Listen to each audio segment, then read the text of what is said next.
Story: The House on the Roadside. Lena and Chris were speeding down a deserted highway late at night. Around them, nothing but darkness, occasional streetlights, and an endless forest. Then out of nowhere, a shadow darted across the road. Chris yanked the wheel. The car skidded, veered off the road, and crashed into a tree with a sickening crunch. Silence. "Are you okay?" Lena gasped, struggling to unbuckle her seatbelt. Chris groaned, touching his forehead. Blood. The car was wrecked. No signal on the phone.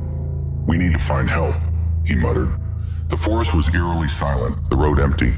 The only light ahead was a dimly glowing window in an old house standing alone among the trees. They stepped closer. The door was slightly open. "Hello?" Lena called out, stepping inside. The house was strangely clean, as if someone had been preparing it, waiting. Rusty tools hung on the walls, yet not a single nail was in sight.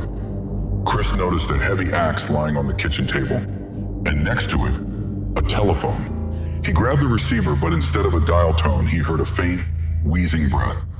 From deep within the house came the sound of dragging footsteps. "Let's go," Lena whispered. But at that moment, the door slammed shut with a deafening bang. "You're lost," a voice echoed behind them. Chris turned slowly. In the doorway stood a tall man wearing a blood-stained apron.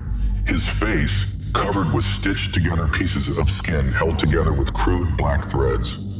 "Don't worry, I'll help you," he said, lifting something in his hand. "The telephone. You have no one to call."